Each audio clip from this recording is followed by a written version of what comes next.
Hi friends, ఇప్పుడు నేను శ్రీ భైరవేశ్వర స్వామి వారిని దర్శించుకోవడానికి వెళ్తున్నాను. ఈ భైరవ కోన శ్రీ చంద్రశేఖరాపురం మండలంలోని అబ్బవారం కొత్తపల్లి గ్రామం దగ్గర ఉన్నది, ప్రకాశం డిస్టిక్. చుట్టూ కొండల నడుమ శ్రీ భైరవేశ్వర స్వామి వారు వెలిశారు. కింద నుంచి వాగు పారుతున్నది చూడండి. ఆ కొండపై నుంచి వస్తాయి ఆ వాటర్.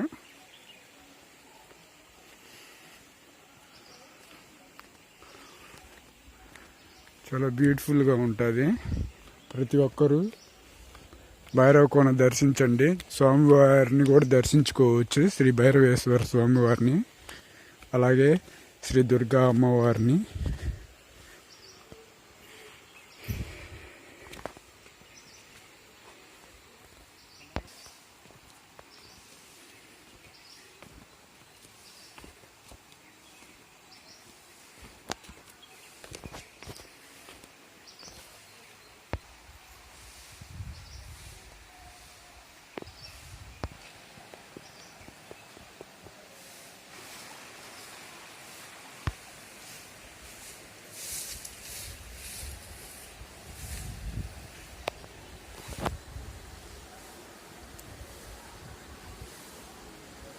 చూడండి, కొండనే తొలచి ఆలయంగా నిర్మించారు.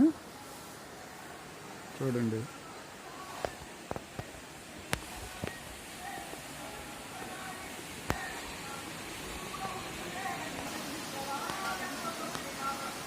శ్రీ కాలభైరవ స్వామి టెంపుల్.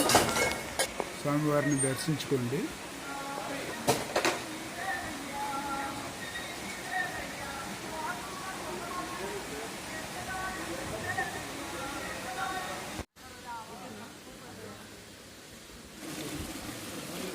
వాటర్ చూడు ఎలా వెళ్తున్నాయో.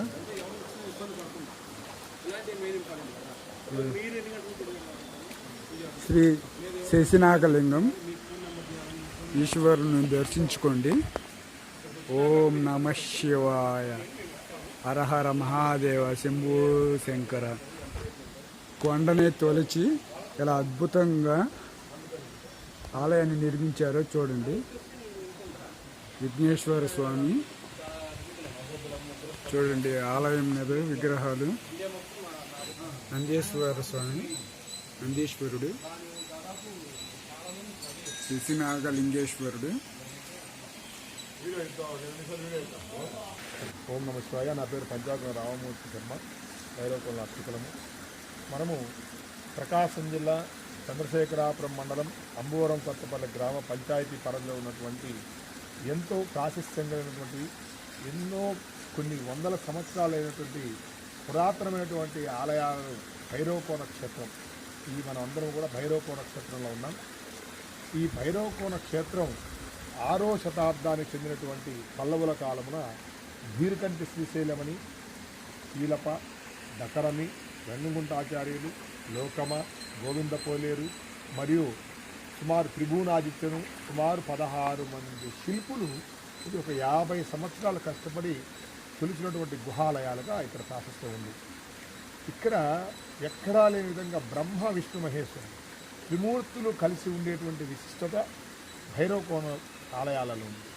స్వామివారు గర్భాలయంలో ఉంటే స్వామివారికి బయట పక్క ద్వారపాలకు ఇరువైపులా బ్రహ్మ, విష్ణుమూర్తి ఉంటారు. మనము విష్ణువును, ఈశ్వరుని దగ్గరగా ఉన్నటువంటి ఆలయాలు చూస్తాం. అయితే బ్రహ్మతోటి ఉండటం అనేది చాలా అరుదు. అందులో భైరవకోనలో ఉన్నారు 8 గుహాలయాలు, అష్టగుహలు అంటారు వీటిని. ఈ అష్టగుహాలయాల్లో 8 కూడా బ్రహ్మ, విష్ణు, మహేశ్వరుడు దర్శిస్తుంటారు. అలాగే ఇక్కడ ఉన్నటువంటి ఈ గుహాలయము శివ పరివార సహిత ఆలయాలు. అంటే కైలాసంలో స్వామివారి దగ్గర భృంగి ద్వారపాలకులు, నంది, చండీ, వినాయకులు పరివారం. ఇట్లా పరివార సహిత ఆలయంగా ఉండేటువంటి విధానం కూడా ఈ గుహాలయాల్లో ఉంది. దాని తర్వాత ఇంకా ప్రాముఖ్యతగా బ్రహ్మసూత్రము అంటారు. అంటే ఊర్ధ్వమున త్రిపుండ్రము, అర్ధచంద్రాకారము, నిలువు 3 గీతలు ఉండేటువంటి ఆలయాన్ని బ్రహ్మసూత్ర ఆలయం అంటారు. అలాంటి బ్రహ్మసూత్ర ఆలయముగా ఉన్నటువంటి విశిష్టత భైరవకోనలో ఉన్నటువంటి అన్ని శివలింగాలకు బ్రహ్మసూత్ర ఆలయాలు. అలాగే ఇంకా ప్రత్యేకత ఏంటంటే దాన్ని పద్మలింగము అంటారు. మీరు ఎక్కడ శివాలయానికి వెళ్ళినా సరే పానిపట్టము గర్తము అందులో శివలింగ ప్రతిష్ఠ జరిగి ఉంటుంది. దాన్ని బాణలింగం అంటారు. ఆ బాణలింగాన్ని ఆ ప్రాశస్త్యం కంటే కూడా ఈ పద్మలింగం ఇంకొద్ది ఎక్కువగా అంటారు పెద్దవాళ్ళు. ఎందుకంటే భర్గులేశ్వరుడు తిరుమల దుర్గాంబ అమ్మవారు చాలా అద్భుతంగా ఉంటుంది. మనం చూద్దాం. కోరిన కోరిక తీర్చేటువంటి కొంగురు బంగారం ఆ తిరుమల దుర్గాంబ. అలాగే నగరేశ్వర స్వామి, మనం పద్మలింగం అనుకున్నాం కదండి, బ్రహ్మసూత్రము పద్మలింగం ఆ నగరేశ్వర స్వామి. అలాగే శ్రీశైల మల్లికార్జునుడు, అక్కడ ఆ శ్రీశైల మల్లికార్జునుడి విశిష్టత చాలా గొప్పది ఉంది. ఎందుకంటే వాగ్గేయకారులకు, ఇప్పుడున్నటువంటి సంగీత విద్వాంసులకు కానివ్వండి, వాక్కుతో వివరించేటువంటి వాళ్ళందరికీ కూడా ఆ యొక్క కృష్ణ మల్లికార్జున లింగం చాలా విశిష్టత ఉంటుంది. అలాగే పక్షఘాత లింగం అంటే అది నేను, నాది, మనకు అన్నటువంటి నాకు అనే భావన లేకుండా మనది, మనము, మనకు అన్నటువంటి భావన కలిగించడానికి పరమేశ్వరుడు పక్షఘాతేశ్వరుడుగా ఇక్కడ పూజ అందుకుంటున్నారు. ఇక్కడ మూలికల యొక్క వేర్లను తాకుతూ ఆ నీరు ప్రవహిస్తున్నందువల్ల అది సోనవాస అంటారు. సోనవాస అంటే బంగారు ధారలు అని. అలాంటి జలములో స్నానము శారీరకమైనటువంటి రుగ్మతను త్వరగతన నయం చేస్తుంది. ఇంతటి ప్రాశస్త్యం కలిగినటువంటి ఆలయ దర్శనము, అర్చనము మానసికమైనటువంటి రుగ్మతలు ఏదైనా ఉన్నా కూడా తొలగిపోయి ఉన్నతమైనటువంటి స్థితికి చేరడానికి త్వరగతన మనకు అవకాశం వస్తుంది. అర్థం చేసుకుంటూ ఉన్నారు అని. మరి ఎలాగయ్యా వాళ్ళందరూ అంటే భైరవకోన ఆ భగవంతుడు వాళ్ళకు అలాంటి ప్రత్యేకతను ఇచ్చాడు. అందుకే భైరవకోనలో రాత్రిపూట ఋషులు సంచరిస్తారయ్యా అని చెప్పి అంటారు. ఎందుకంటే ఋషులకు వాళ్ళకి ఇబ్బంది కలిగించకూడదు. మనం 8 ఆలయాలు చూద్దాం. తర్వాత ఇక్కడ దేవీ శరన్నవరాత్రులు అంటే దసరా మహోత్సవాలు అద్భుతంగా జరుగుతాయి అమ్మవారికి. కార్తీక మాసంలో మొదటి రోజు నుంచి కార్తీక మాసం పూర్తయి పోలామావాస్య వరకు కూడా, పోల్స్వర్గం వరకు కూడా కొన్ని వేల మంది భక్తులు దర్శించుకుంటూ ఉంటారు. కొన్ని వేల మంది. అలాగే మహాశివరాత్రి పర్వదినం అద్భుతమైనటువంటి కార్యక్రమం. కొన్ని వేల మంది స్వామివారి దర్శిస్తూ ఉంటారు. మహత్తరమైన ఏర్పాట్లు జరుగుతాయి. మహాశివరాత్రికి ఎలాంటి ఇబ్బంది వరకు ఉన్నది. ఇక్కడ మహాశివరాత్రి ఉదయం నుంచి 6 గంటల నుంచి స్వామివారికి అర్చన, అభిషేకాలు, అమ్మవారికి కుంకుమార్చనలు, కాలభైరవ స్వామికి అభిషేకాలు, దర్శనాలు ఇవన్నీ జరిగి రాత్రి మధ్యరాత్రి సుమారు 12 గంటలప్పుడు లింగోద్భవ కాలమున మహన్యాసపూర్వక రుద్రాభిషేకాలు జరుగుతాయి. శశినాగలింగం అంటామండి. అంటే ఈ పల్లవుల కాలము అంటే 6వ శతాబ్దం అంతా కూడా 600 నుంచి 636 వరకు పల్లవులు పరిపాలించారు. ఆ పరిపాలించినటువంటి సమయములో పల్లవుల కాలంలో వాళ్ళు దీనికంటే శ్రీశైలముని, కీలప, డకరమి, చారులు, గోవిందపులేరు, త్రిభువనాదిత్యను మరియు ఇంకా చాలామంది శిల్పులందరూ కూడా ముందుగా ఈ ఉత్తరాముఖంగా ఉండేటువంటి ఆలయాన్ని వాళ్ళు తొలిచారు. ఇక్కడ ద్వారపాలకులు శృంగి బృంగి ఉంటే వారికి ఇరువైపులా కూడా బ్రహ్మ, విష్ణుమూర్తి ఉంటారు. మధ్యలో స్వామివారు. ఇక్కడ ఆ యొక్క స్వామివారు బ్రహ్మసూత్రంతో ఉంటారు. విష్ణుమూర్తి యొక్క విగ్రహాన్ని మీరు చూస్తే దరిదాపు మనకి ఎక్కడ కనిపించకపోవు కానీ, కటిహస్తము కానీ, అభయహస్తము కానీ ఇవన్నీ కూడా చాలా గొప్పగా ఉంటాయండి ఈ యొక్క విగ్రహంలో. మీరు అందరూ కూడా చూడండి. ఈసారి చక్రం, వెనకాల చక్రం కానీ, కిరీటం కానీ, శంకు ఈ చక్రం కానీ, ఇది ప్రయోగ చక్రం అంటారు. ప్రదర్శన చక్రం కాకుండా ప్రయోగ చక్రం అంటారు దీన్ని.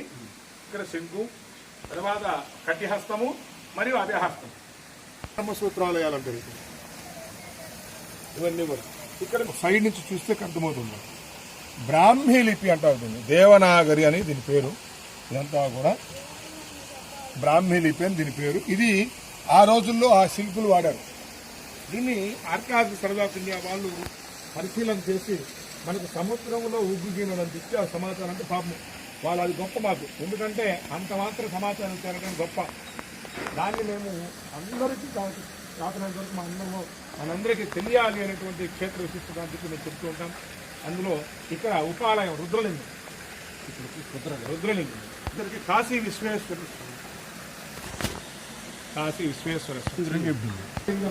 పూర్వ ప్రాశస్త్యం పొంది ఉంది. ఎందుకు అంటే ఇక్కడ వచ్చేదట, కానీ అది కాలగర్భంలో కలిసిన తర్వాత మరలా కొన్ని వందల సంవత్సరాల క్రితం ఒక శివలింగాన్ని అలానే మహానుభావులు ప్రతిష్ఠించున్నారు. అలాగే మనము నగరేశ్వర స్వామి తెలుసుకున్నాం. అంటే పద్మలింగం అంటున్నాం కదా, ఈ పద్మలింగం ఇక్కడ ఆ స్వామివారి దగ్గర బ్రహ్మ విష్ణు మహేష్ త్రిమూర్తులు కలిసి ఉండటము, కృంగి పరివార సహితంగా నంది చండి వినాయకులు అంతా ఉన్న తర్వాత పద్మలింగం చూపిస్తాడు. అయ్యా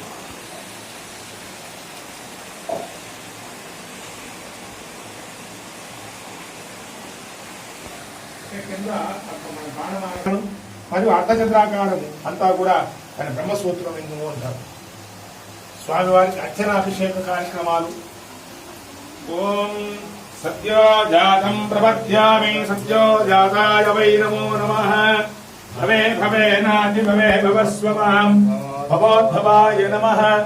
వామదేవాయ నమో జ్యేష్ఠాయ నమో శ్రేష్ఠాయ నమో రుద్రాయ నమో కాలాయ నమో కలవికరణాయ నమో బలవికరణాయ నమో బలాయ నమో బలప్రమధనాయ నమో సర్వభూతదమనాయ నమో మనోన్మనాయ నమః. అఘోరేభ్యో ఘోరేభ్యో ఘోరఘోరతరేభ్యః సర్వేభ్యో సర్వేభ్యో నమస్తేస్తు ధ్రువేభ్యః నమః. ఇక్కడ పల్లవుల కాలము అని చెప్పడానికి సింహాలు తార్కాణం. ఆ పల్లవులకు సింహాలు చిహ్నాలు. అలాగే ఈ ఉన్నవాళ్ళు నాసిక్ కూడార్లు అంటారు. అంటే నాసిక్ కూడారు అంటే స్వామివారు లోపల ధ్యానముద్రలో ఉంటే మనం వచ్చి దర్శనం చేసుకుంటే అయ్యా ఫలానా వాళ్ళు వచ్చి దర్శనం చేసుకున్నారండి అని చెప్పడం అన్నమాట. అంటే ప్రస్తుత పరిభాష సీసీ కెమెరాలు. అలాగే అదంతా అయిన తర్వాత ఈ యొక్క స్తంభాలు కానీ ఉండదు, గర్భమంత్రి శుక్రాసం కానీ పీఠమంతాలు కూడా. దాని తర్వాత ఇక్కడికి వస్తే మనము 8 ఆలయాల్లో 8 ప్రధాన శివలింగాలు ఒక ఎత్తు అయితే దానికి తోడుగా 100 శివలింగాలు చిన్న చిన్న శివలింగాలు ఉన్నాయి. అవన్నీ కూడా ఉన్నాయి. ఇక్కడ కూడా పెట్టానండి శివుడును నంది. చూడు ఎంత చిన్నదో అక్కడ కూడా కొలసలో ఉన్నాయి. చూడండి చిన్నది శివుడు. తర్వాత శ్రీశైల మల్లికార్జున ఇందులో మనం అనుకున్నామని శ్రీశైల మల్లికార్జున ఏమిటి అంటే వాగ్గే కాదు ప్రత్యేకమైన సమాధానం ఏమిటి అంటే స్వామివారి దగ్గర ఉన్నటువంటి శివలింగం ఈ విధంగా మనకు బ్రహ్మసూత్రాలయమే. అయితే ఇక్కడ ఉన్నటువంటి శృంగిని చూడండి ఒకసారి పరిశీలిద్దాం. శృంగి మిగతా ఉన్నటువంటి శృంగి విగ్రహాల కంటే కూడా కొద్దిగా కనిపిస్తుంది డిఫరెంట్గా. ఏమిటంటే ఇక్కడ ఒక సర్పం ఉంటుంది. ఇక్కడ నుండి ఒక సర్పం అంతా కూడా చేతిలో ఉంటే అదంతా ఇక్కడికి వచ్చి ఈ యొక్క శృంగి యొక్క కంఠం దగ్గర ఆగి ఉంటుంది. ఇక్కడ ధ్రంష్టాలు ఉంటాయి శృంగికి. అంటే ధ్రంష్టాలు అంటే కోరలు. ఏమిటి ప్రత్యేకత అంటే కంఠానికి సంబంధించినటువంటి విశేషాలు ఆలోచించే వాళ్ళు ఇక్కడికి వచ్చి దర్శనం చేస్తే వారికి ఉన్నతమైన స్థితి కలుగుతుంది. అంటే ఏమిటి వాగ్గేయకారులు బ్రహ్మ అటు విష్ణుమూర్తి. ప్రతి ఆలయంలో బ్రహ్మ విష్ణువు మామూలుగా 5 ఆలయాలు ఉన్నారండి. శృంగి దుంగి నంది చండి వినాయకుడు. ఆలయము యొక్క పూర్వం వాళ్ళు తొలిచేటప్పుడు దిక్సూచి కావాలి అనేటువంటి సందర్భం ఉంటుంది కదా. అంటే తూర్పు ఇది ఫలానా అని దాంట్లో వాళ్ళు ముందుగానే కొన్ని వందల సంవత్సరాల క్రితమే ఈ గుహాలయాలు నిర్మాణం చేసేటప్పుడే దిక్సూచిని తీసుకున్న ఇలా వచ్చి ఇలా తీసుకొని ఇక్కడికి వచ్చి అమ్మవారి దర్శనం చేసుకున్నారు. వస్తుంది చిన్న ఉపాలయం అన్నమాట. ప్రాశస్త్యం ఉన్నటువంటి ఆలయాలలో భైరవ కోణంలో ఇంకా చాలా ఉన్నాయి. అందులో పక్షఘాతేశ్వరుడు అంటారు. అంటే నేను నాది నాకు అన్నటువంటి భావన లేకుండా మనది మనము మనకు అన్నటువంటి భావన కలగడానికి ఇక్కడ మీరు నిదానంగా పరిశీలిస్తే చూడండి విఘ్నేశ్వర స్వామి చాలా బ్యూటిఫుల్ గా ఉంది. ఇక్కడ స్పష్టంగా అర్థమవుతుంది. అంటే సింహాల పైన స్తంభాలు అంటే వాళ్ళకు ఎంతటి సింహాలంటే అంతటి పట్టు వాళ్ళకున్నారు. అలాగే పైన కూడా ఈ చోట అన్ని చోట్ల మీకు ఎక్కువగా సింహాలే కనిపిస్తాయి. తర్వాత నాసిక్ కూడార్లు వాళ్ళ కింద ఉన్నటువంటి వాళ్ళు భారవాహకులు అంటారు. చిన్న చిన్న విగ్రహాలు ఉన్నాయి కదండి, అది భారవాహకులు అంటారు. ఇక్కడ ఉన్న వాళ్ళందరూ కూడా భారవాహకులు.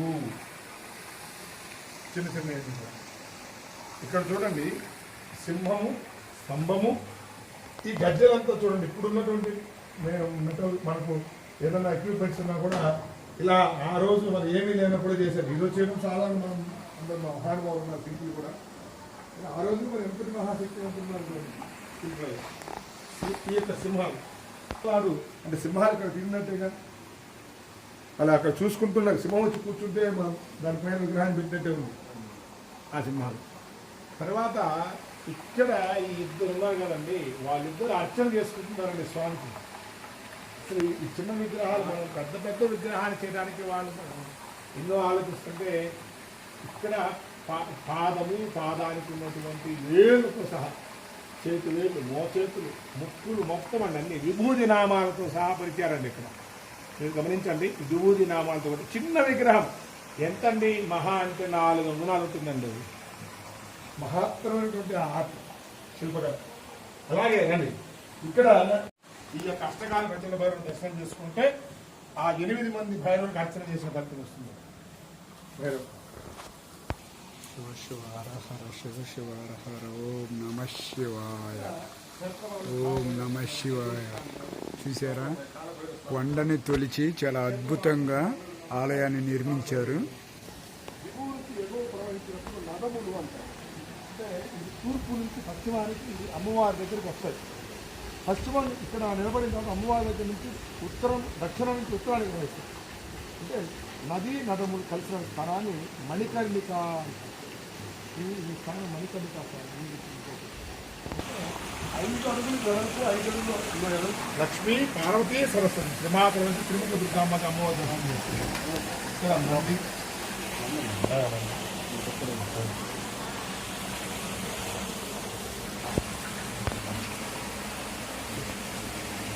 నోట్లో నుంచి అగ్ని జ్వాల వస్తూ దక్షిణముఖంగా ఉంటుంది మహాకాళి అమ్మవారు.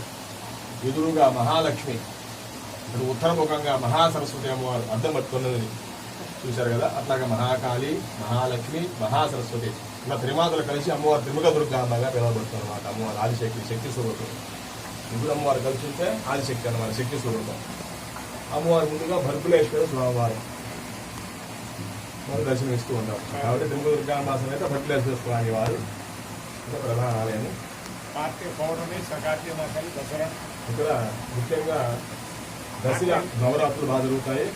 కార్తీక మాసం అంతా కూడా ఇక్కడ వేల సంఖ్యలో విశేషంగా భక్తులు వస్తారు.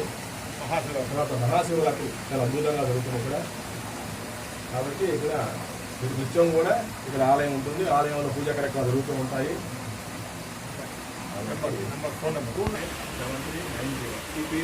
శ్రీ విఘ్నేశ్వర స్వామి.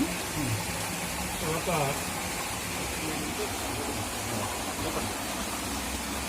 ఇంకొక నెంబర్ అండి 9059387286 అవన్నీ కూడా మీరు ఏదో అవసరమైనప్పుడు ఈఓ గారికి కానీ లేకపోతే చైర్మన్ గారు కానీ ఇప్పటి కార్యాలు సిద్ధింపజేసుకుందాం.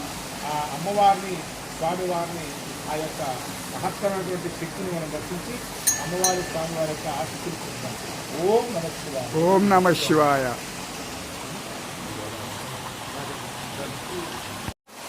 జై జగన్మాత, జై జగదీశ్వరి. ఇది కూడా ఆలోచించే తర్వాత నటరాజస్వామి ఆనాడు 1500 సంవత్సరాల క్రితం నటరాజస్వామి ఈ విధంగా తెలుస్తుంది. ఇక్కడ మనం ఇదే విగ్రహాలు కంటిన్యూషన్గా పొద్దున ఈ రాయి ఇలా పూర్తిగా ఉండేదండి. దీన్ని సప్తమాత్రికల విగ్రహం అంటారండి. అంటే కింద 7 విగ్రహాలు ఉన్నాయండి. అంటే ప్రకృతిలో ఉన్నటువంటి మార్పులు మరియు తుఫాన్ల ప్రభావం చేత ఆ రాయి పడిపోవటము, అది కాలగర్భంలో ఉండేది. అంటే ఇది సప్తమాత్రిక శిల అంటారు. ఇవన్నీ కూడా పురావస్తు శాఖ వారి ఆధ్యాయం. అంటే 1920లో, 1952, 1970లో వారి యొక్క పరిశోధన జరిగినప్పుడు వారంతా పరిశీలించి ఈ విధంగా ఉంది, ఈ విధంగా జరిగిందని చెప్పి వారంతా కూడా ఒక పుస్తక రూపంలో చేసుకుని ఉన్నారు. మనం ఏదైనా సమాచారం కావాలంటే పురావస్తు శాఖ వారిని ఒకసారి మనం వాళ్ళతో వచ్చి కలిస్తే వారు కూడా ఏదైనా సమాచారం ఇస్తారు. మనం భైరవకు దర్శిద్దాం. కార్యక్రమాలు భక్తులకు ఎలాంటి ఇబ్బంది జరగకుండా ఈఓ గారు మరియు చైర్మన్ గారు. చూడండి ఫ్రెండ్స్, పల్లవులు చాలా అద్భుతంగా నిర్మించారు ఆలయాన్ని. చూడండి, బ్రాహ్మీ లిపి చూడండి. చూశారుగా ఫ్రెండ్స్, చాలా అద్భుతంగా ఉంది భైరవ కోన. ప్రతి ఒక్కరూ తప్పకుండా దర్శించండి. శ్రీ భైరవేశ్వర స్వామి వారి అనుగ్రహాన్ని పొందండి.